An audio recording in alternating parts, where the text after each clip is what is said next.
Hi everyone, Giggins here, and it's my honor to be back on the channel talking once again about the Black Keys, who are now in their 25th year as a band, which is absolutely insane. But they have a new album, their 14th studio album, and it's called Peaches. Peaches pretty much serves as the companion album to 2021's Delta Kream, which was one of my favorite albums of that year, and one of the best Black Keys albums in recent memory. The emphasis on that album to just make a blues rock record and not care about making a hit album or putting pop songs on it is what made that album so special, and I feel like for a lot of hardcore fans it brought them back to the early days of the Black Keys, to like the Big Come Up or Thick Freakness or even Rubber Factory, the albums that we fell in love with where they were just rocking out for the sake of rocking out. Last year's 2025's No Rain No Flowers was a great album. I really enjoyed that, and that was for me their best album since Delta Kream.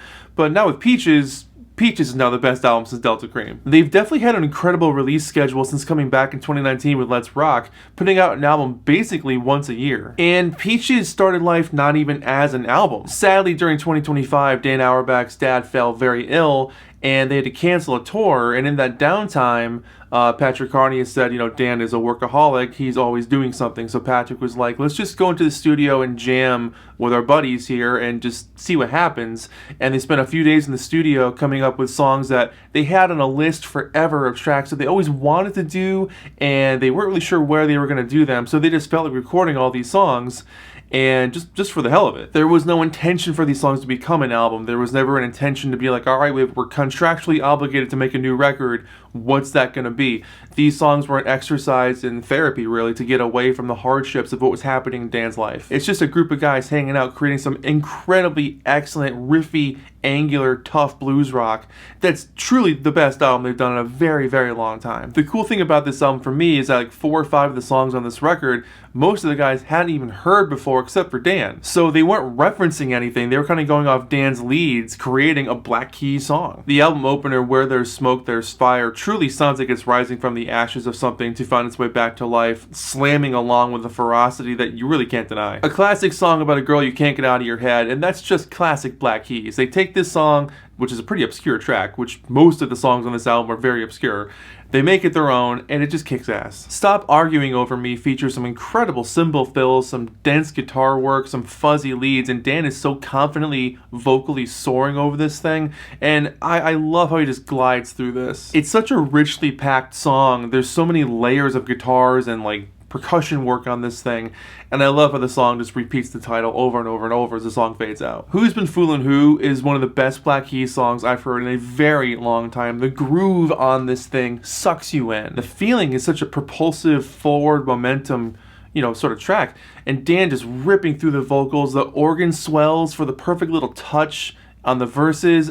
Dig it. Plenty of guitar interplay. It's just one of those songs that scratches the itch. It's a Dream is carried by a simple yet very effective bass line from Eric Deaton, a soulful bunch of harmonica bleeds from Jimbo Mathis, and there's a couple that sound almost out of tune or like he made a mistake, which I love. I love hearing the human element in a song. The playing on this one is classic Mississippi blues. It's gritty, it's heartfelt, it's yearning. It's a very cool track. Tomorrow Night opens with some excellent fuzzy lead guitar work before jumping into just layers of guitars from Dan, Jimbo, and Kenny Brown. The layering provides an excellent bed for Patrick to play under with the drums, just keeping this thing from completely falling off the rails. You Got to Lose was the debut single from this LP, and such a hell of a choice. It's catchy, it's propulsive, it doesn't let up. It's distorted in all the right places for the guitars and vocally too, but Patrick's drumming on this thing is so playful and hard-hitting. The way he's laying into the cymbals, just like beating the crap out of them. I love the free-for-all attitude, the free spirit jam that this track has. It just keeps your head banging, and to be already 5 or 6 songs deep in this record, to have yet another blues rock song keep that momentum going, for them to find another gear to shift into that still moves along and still keeps your interest going. They really did well with the track order on this one. Tell Me You Love Me opens with a bunch of false starts, and then when you finally hear the guys like gel, that expert level of like knowing exactly where to go, it's just so cool to be a part of, to listen to, and I love that this song feels like something they could have written themselves. It sounds like a classic Black Keys track. It's a song about loving someone and never wanting to let them go. I mean, the song is a no-brainer. It was made for them. Like lyrically, it sounds like a Black Keys song.